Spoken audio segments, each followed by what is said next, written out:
Salut à tous, c'est Chopper, comment allez-vous? Moi ça va super, on se retrouve aujourd'hui pour la mise à jour de Clash Royale qui est déjà faite, hein, je vous le confirme. On a un petit combat ici qu'on regardera plus tard. Alors évidemment vous connaissez les nouveautés, hein, le shop n'a pas trop changé.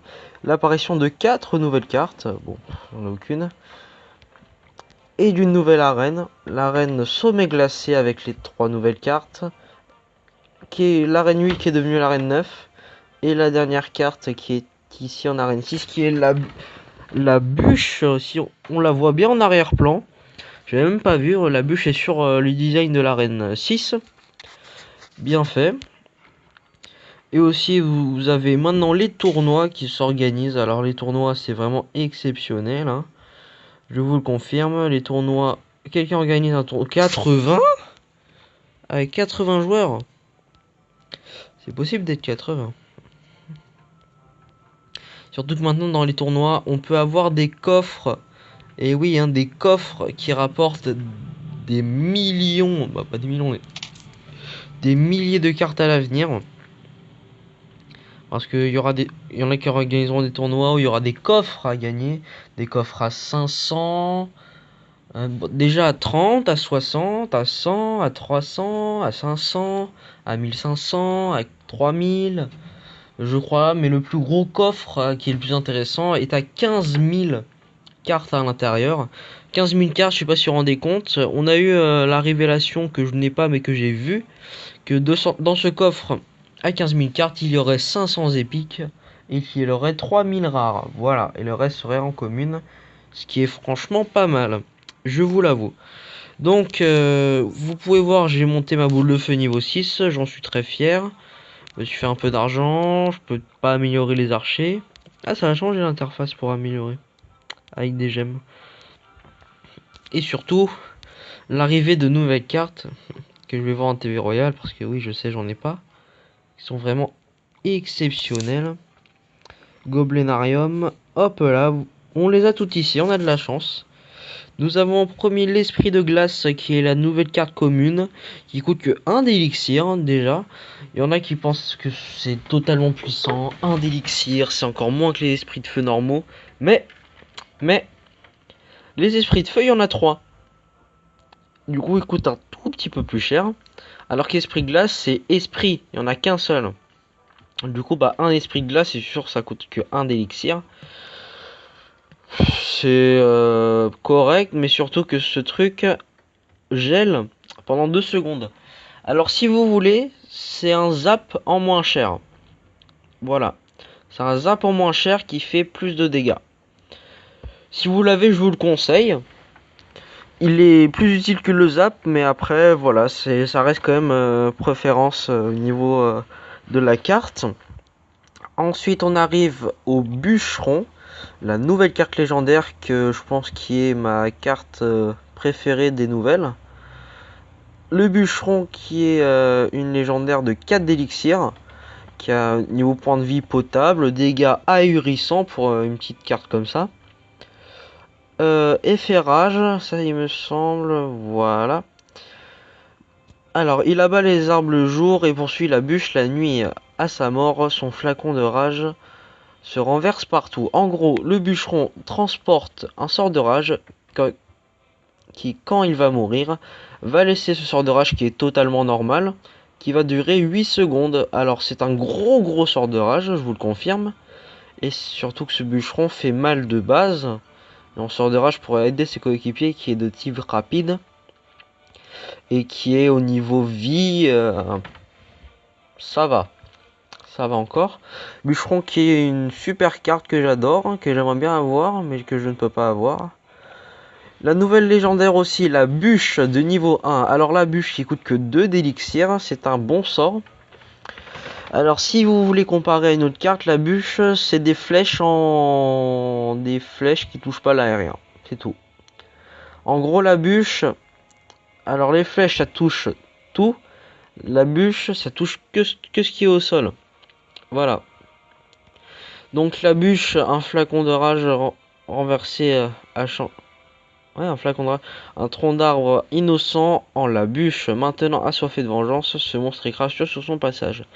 Alors, la bûche et le bûcheron sont, on va dire, deux complices, hein, qui est le bûcheron qui s'abat sur un arbre, qui prend un sort de rage, qui devient une bûche. On a un combo. Et ensuite, voilà, la bûche a des dégâts potables. 240 au niveau 1, c'est quand même des beaux dégâts, hein. Il me semble que c'est des flèches. Bon, on va tricher un peu. Ouais, limite plus que des... Moi, je placerais des flèches niveau 16. Ça vaut la puissance de flèche niveau 16, qui est vraiment pas mal. Qui est assez grosse, hein, une grosse largeur. On va se regarder ce match. Ah, attendez. D'abord, on va faire un truc. On a oublié la dernière carte, l'épique de ces nouveautés. Nous avons le bouliste. Alors le bouliste, ce gros bonhomme bleu apprécie les choses simples de la vie, l'élixir noir et le lancer de rocher. Ces énormes cailloux rebondissent sur leur cible pour frapper à nouveau derrière elle. Alors le bouliste, c'est une carte très intéressante parce que tirer Clash of Clans, un bon gros gobelin bleu. Tirer Clash of Clans, le bouliste va lancer un gros caillou qui va détaler sur la map avant d'exploser. Il va tout écraser. Il fait d'assez bons dégâts. Il a une poule de vie pas mal.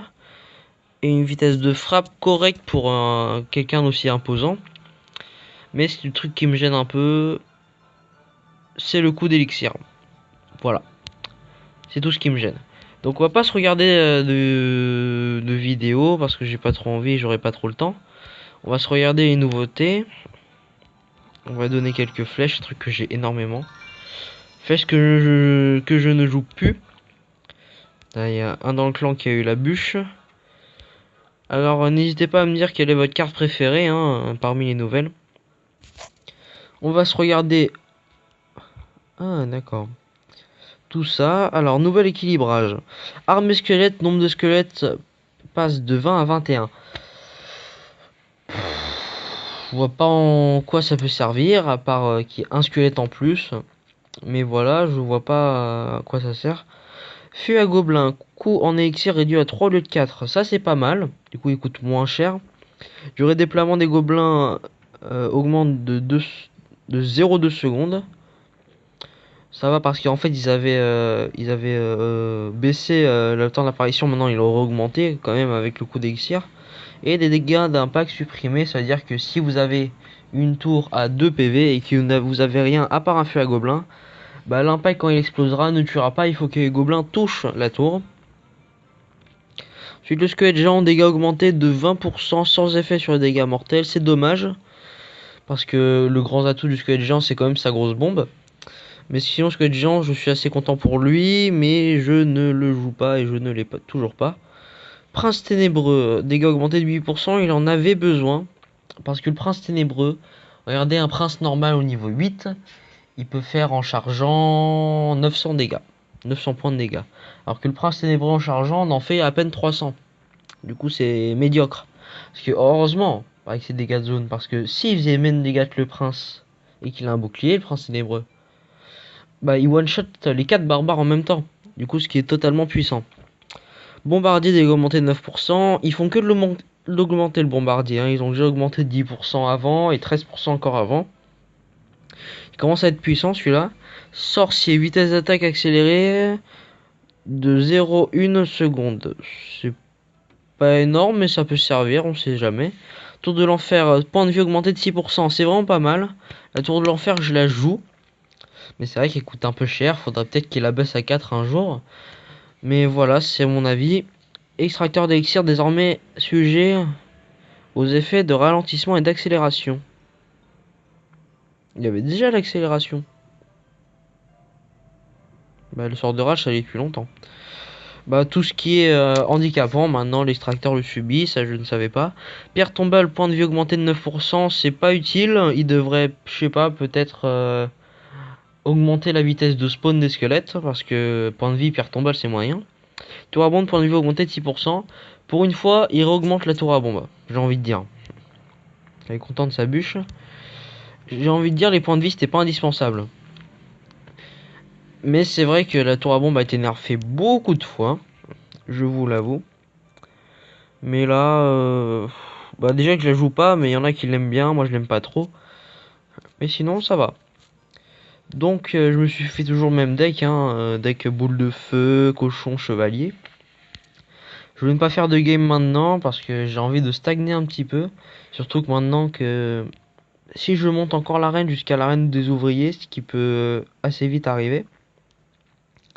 Si je me concentre, j'ai accès à 1, 2, 3, 3, 4, 5 légendaires. Alors que si je monte encore, voilà. Quand même 7 légendaires, ça commence... moi je trouve que Supercell fait un tout petit peu n'importe quoi. Parce que Supercell, avant c'était le suspense, maintenant, vu le nombre de légendaires qui existent, c'est un peu plus facile d'en dropper. Mais surtout, ils ont quand même pensé à ce que ce soit pas n'importe quel légendaire. Du coup, vous aurez plus de chances de dropper les nouvelles cartes que les anciennes. Hein. Bon, Farce Attack a pas eu beaucoup de chance sur ça. Il a droppé que des princesses alors qu'il avait besoin de Molos. Mais bon. Sur ce, j'espère que cette petite vidéo vous aura plu. N'hésitez pas à l'aimer, la commenter et vous abonner. Et je vous dis à la prochaine pour peut-être de nouveaux combats. Allez, tchuss!